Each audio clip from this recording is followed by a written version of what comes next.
Right up to and, Columbia, Governor Nikki so Haley many is of the speaking governors, now. whether it's Governor Haslam from Tennessee, Governor Hogan, Governor Pence, all of them have called in and offered resources and assistance, and so I want to thank everybody from that standpoint. Before we begin, I think it's important that you get the latest update that we have and the information that we all talked about this morning in our meeting, and so I'm going to turn it over to who I will say for the last time, John Quagliarello, who I will now refer to as Rockstar John. Thank you, Governor. Well, as of 11 o'clock this morning, there's now a hurricane warning in effect for the entire coast of South Carolina, in addition to a storm surge warning in effect for the entire coast of South Carolina. Matthew is still a Category 3 hurricane with winds of 120 miles per hour, and it's currently brushing the east coast of Florida. The latest track from the National Hurricane Center has shifted a little bit closer to the South Carolina coast and a little bit farther north, closer to the Myrtle Beach area as well, so that's some cause for concern.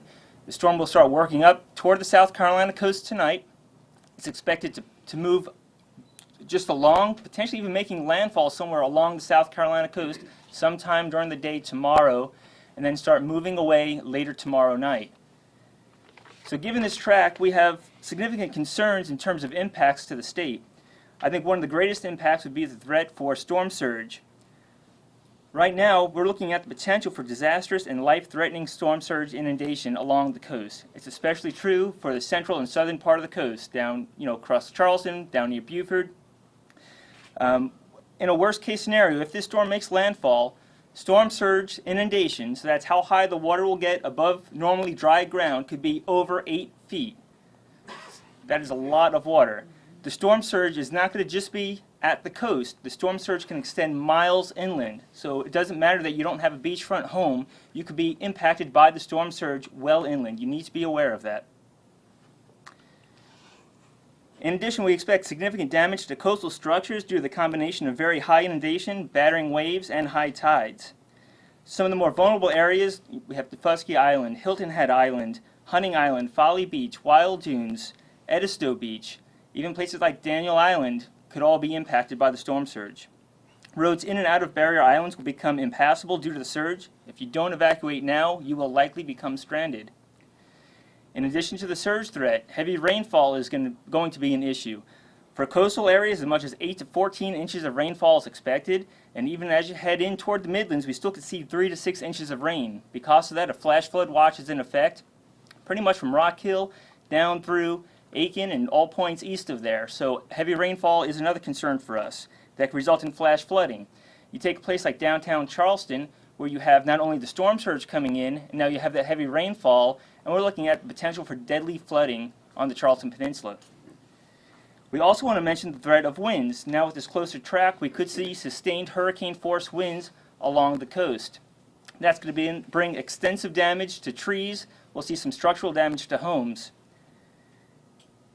In addition, even if you live inland, the stronger winds will pose issues to trees, but also to people living in mobile homes, so please be aware of that. And given those strong winds and the likely damage that's to occur, we should expect widespread and potentially long-lasting power outages. So again, we just urge you, if you're in an evacuation zone and have not evacuated, now is the time to do so, and we please urge you to move inland if you can. Thank you.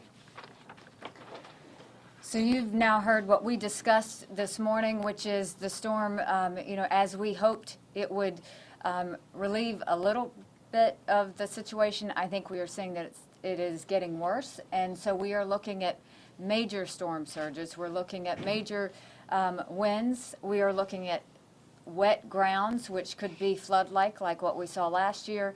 And when you have that, you have a lot of falling trees. So there is nothing safe about what's getting ready to happen. This is the last time you will hear my voice when I'm asking you to evacuate. We need everybody to consider evacuating it and really take this very seriously. I want to tell you some updates on what we've got going on. As of 9:20, Director Smith and his team closed access to the reverted roads, and so you'll start to see the lanes of I-26 return to normal around midday. They are still going to be manning the traffic points until it gets dangerous, and then at some point we're going to have to get all of our first responders and crews off the road so that they can seek shelter as well. We have 712 troopers on the road. 2,700 DOT maintenance crew members that are ready to go, thousands of guardsmen that are on the ground, but also getting ready to be deployed during the search and rescue situation. The number who have evacuated as of this morning are now at 310,000, which is up from 280,000 in my report yesterday afternoon. What we want to remind people is local bus operations are still moving to shelters. So if you are not going to evacuate upstate, at least go to a shelter. At least go to those areas where we know that we can have a safe, comfortable place for you to have food and water, and that we can make sure that we've got generators and something where you will feel informed to know what's going on. Many shelters have plenty of room, so that's what we want to see, is people at least taking time to go to a shelter if they don't evacuate. The Charleston Harbor will be closed at 10 a.m. National Guard, yes, 2,000 on duty, 3,000 on standby. We are receiving, like I said, multiple resources from other states who have offered help, but also FEMA is really stepping up and making sure that we have the pre-storm supplies that we need going forward to man the shelters and do all the things that we need to do, and then they will stay through the post-storm to make sure that that goes on as well. Our barrier islands, it's the biggest concern we have right now, is the fact that we need people to move. Daniel Island, they're not moving. We need you to consider coming up north. This is the time where you can evacuate. We need you to do this. The water that's going to come in is going to be dangerous. Defusky Island, we have 100 people on Defusky, and the last ferry left out at 6 yesterday, and there were still 100 people there. We did another ferry at 10:30 this morning. We do have National Guardsmen there and DNR there with boats and helicopters to lift people out. If you know of anybody on Defusky that is staying, it is going to be underwater. So we have to get these people out, and it's very important that we spread that message. We are now in, bless you, in all of the areas where we are seeing could be possible really dangerous areas. We are either doing the reverse 911 calls, or we're going door to door to try and ask people to get out. This is what our law enforcement and county officials are doing as we speak to try and get everybody to understand the seriousness of what is going on. We have 66 shelters that are open. That's one more than we had yesterday, but we have plenty more available, and there's a lot of availability in all of those shelters. We now currently have 2,882 residents in our shelters, which is up about 500 from yesterday. 674 staff members are on the ground in the shelters ready to help. We have adequate food supplies and backups as needed, so that's not going to be a concern. We just want to remind those that do go to the shelters that if you have a restricted diet, we may not be able to help you with that. So we want to make sure that you bring those appropriate things, as well as baby formula should you have to have that. As of 9 a.m. this morning, 104 medical facilities were evacuated. Beaufort Memorial will be evacuated by noon today. So again, when you see an entire hospital get evacuated, even if you were to have some health emergency, there is not going to be anyone there to help you, and that's something that we want you to think about. I want to thank especially our EMS professionals. They have transported thousands of people across the state to get them out of harm's way. And so, as we have said again, if you see law enforcement, if you see guardsmen, if you see EMS professionals, I can't say enough about the people who have been on the ground doing the work, putting in the long hours, because they have really, they really deserve our utmost respect in that. We do have 4 open special needs facilities now, but we also have 4 more available should we need them. There are, one of the things we're proud of is that we have pet-friendly facilities, and so we want to make sure that people are using them. We told you we had 2 in the Low Country yesterday. We've opened another one in Spartanburg. If the reason you are not leaving is because of a pet, we've got plenty of space. You're not going to go in there to a cramped shelter. We have plenty of space and want to make sure that we let you know that, animals, we want them to be safe too. There are places for you to go. Please heed those warnings and don't let that be the reason that you don't evacuate. Hotel availability is still spotty. We now have 2 hotels in Anderson that are available. We had 4 in Columbia open up overnight since they moved the game, so there are some Columbia rooms available. We have 3 in Greenville, and so certainly just know that if you go to Expedia or Airbnb, they have opened up a lot of other rooms there in Columbia and Greenville. Please go to Expedia or Airbnb, and you can still find additional shelter resources. With that said, I want to say I can't say enough about the team behind me and those that are not here in terms of all the directors of the agencies working together, the cooperation everybody has shown.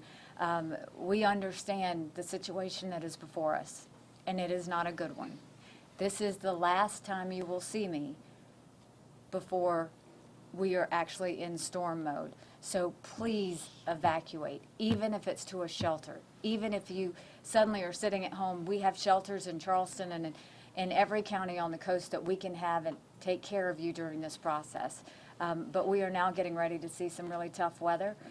We are preparing now with our utility crews, with our guardsmen and all local first responders on how we're going to do rescue relief efforts. We are prepared for more flood efforts like what we saw last year. So DNR is very much ready and positioned with boats ready to go and look at that.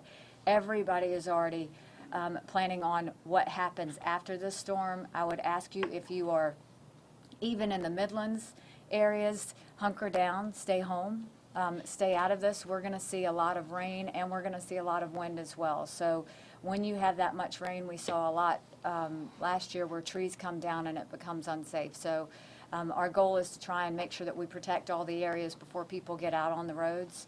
And we just wish everybody Godspeed at this point. If you have any family members that have not evacuated, please call them. Family members, friends, anyone, please call them and make sure that they know that we still have bus transportation going to those shelters that can help them. So with that, I will open it up for any questions that you may have. Governor, at what point do the law enforcement, National Guard, DOT workers who are out there stop whatever they're doing and go get shelter themselves? So what we've planned on is as soon as it gets dangerous, as soon as it is not safe for them to be out there, they are going to go and seek shelter. Director Smith, do you want to offer anything in addition to that? Yes, we will maintain a presence. We will be very visible. But once it gets to the point where the wind, the situations are deteriorating, that's when our officers will seek a place of refuge.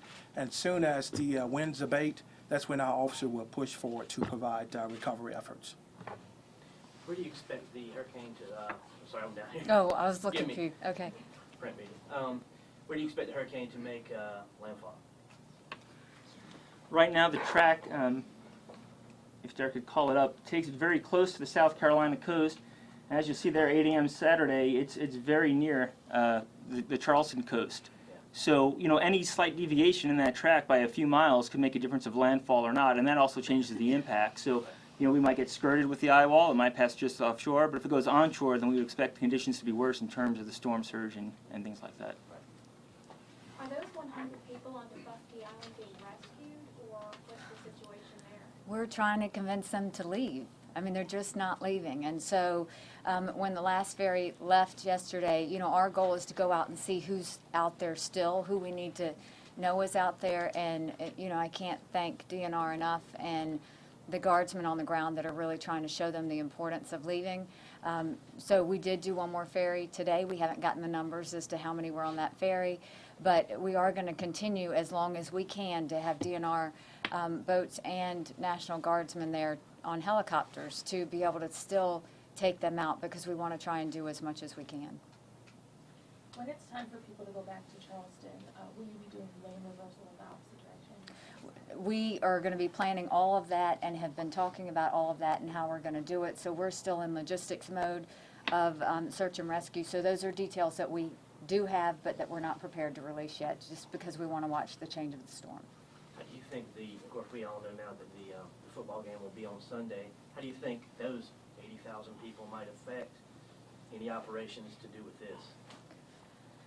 I mean, really, I think that there are a lot of people who have been talking about the football game. Yeah. My focus has completely been on the storm and completely been on getting people safe and whatnot. And so really, I had one conversation with Coach Tanner yesterday morning, and other than that, we we just have not paid attention to the football game. I mean, right now, it's just very much about making sure we get people in. You don't think it might impact?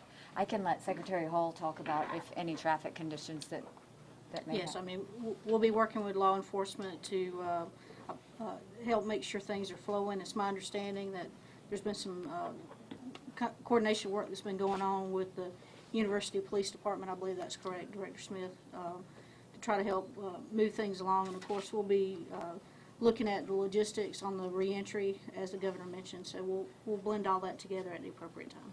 And, you know, the main thing is we just can't rely on any state resources for the game. That's been the main thing, is I've got to make sure that I've got them on the ground during the search and rescue time. Governor, you said 310,000 evacuees so far. Do you know the total number of those living in evacuation zones? We don't, that information comes from DOT because they log where they're coming from and what it is. They've got the details, and if you, I don't know if you Yes, have them Governor. on site. We can provide a little bit of clarity into that number to you afterwards with regards to the routes and where those numbers are coming from, but tying it back to a specific address, we don't have that ability, but we can provide you kind of a regional look at the numbers. Because I'm trying to get an idea of how many people are still on the coast that should have left. So if you look at the number, we always averaged about 500,000 that we wanted to see evacuate. And so what we've seen is 310,000 up until now. And so, you know, that's all the information we have. That is more than half, so I'm very grateful for the 310, but I will continue to worry about the ones that have not evacuated. Governor, you mentioned utility crews. What's being done in kind of preparation for a bunch of power outages along? So what we may be looking at is a lot of power outages for an extended period of time. So we started 2 days ago talking with not only SC&G, but our co-ops in Santee Cooper to say, okay, how can we coordinate? The biggest thing we're doing is we're coordinating the utilities with law enforcement and the National Guard, so that when the utilities go to do their work to get in, they can get in safely and quickly, because that's the biggest thing, is we're going to want to make sure that we can work on that. You know, obviously DOT was great last year during the flood with debris removal. We're going to try and work with the counties again to where DOT handles all of the debris removal so that that's consistent, and then we're going to make sure that there's no slowdown from the utility standpoint so that they can get to where they need to get to have their crews start to put things back together. Now that the lane reversal has ended, do we know what traffic is looking like coming out of the coastal? Traffic is light. I personally spoke with the commanders this morning, and on the northern conglomerate in Myrtle Beach, traffic was light.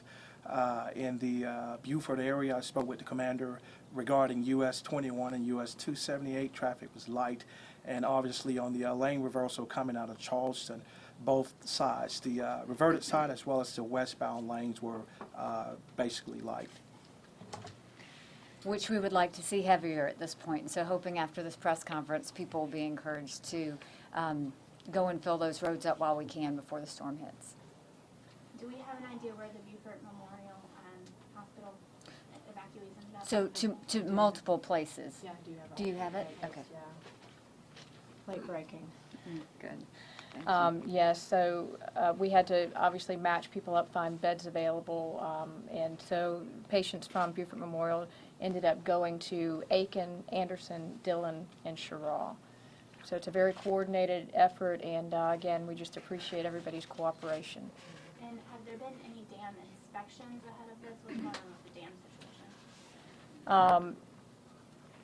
There have not been any specific inspections by DHEC. What we've been doing is getting the owners to do inspections and get their engineers out to do inspections. So we are planning a robust response effort. We've called for additional engineering resources from the Army Corps, put in that request this morning. We put in a request for an aid from the Homeland Security Division that helped us a year ago. We also have our mobilization plan for our internal resources as well as our external engineering contractor that's been on contract with DHEC since the storm of a year ago. So we have a very robust response plan. It looks like it'll be, and forgive me, it looks like it'll be possibly high tide. Does that have any effect on how bad it could be or not? Yeah, absolutely. A hurricane coming in at high tide would be a worst case scenario. It's just going to bring that much water inland, so certainly that would be a concern, and we have to pay close attention to the timing of the strongest winds and the nearest approach of the hurricane. And I don't know if I mentioned, and if I did, I'm just going to repeat it. We're going to be actively watching all of our rivers. DNR's really been on it, especially the Edisto, the Black, and the Waccamaw rivers. With the amount of rain totals that are being predicted, we know that those are going to be, will probably come into play in some way. And can we just get an update on bridges, what that situation is looking like, if we have any that are definitely closed now, gonna be closed, any gonna be open? Yes. We have not closed any bridges in the state currently. Our movable bridges, we have locked them down. Vehicular traffic can still use them, but navigational waterway traffic cannot pass through them currently, and that will remain in effect until after the storm. Our high-level bridges, we have not closed any of those, and we will actually just work with local law enforcement on making sure that the correct messaging is out on those high-level bridges in the coastal areas. Any other questions? All right, well, I just want to let you know we will be doing another press conference this afternoon as the storm hits to let you know. At that point, it will start to be too late for anyone to evacuate, so we would still encourage all of you to take shelter somewhere above ground. This is going to hurt, and knowing that we ask that we're trying to just reduce the amount of lives lost or harm done as much as we can, but we can't do it without you. So I want to thank the citizens of South Carolina for being strong, for being prayerful. We need lots of prayers today, and we need to encourage our family, friends, and neighbors to understand it's not worth risking your life to see if you can ride out a storm. So with that, we will talk again later this afternoon. Thank you very much. All right, Governor Nikki Haley and state leaders wrapping up the press briefing for today, updating us on the state's preparation for Hurricane Matthew.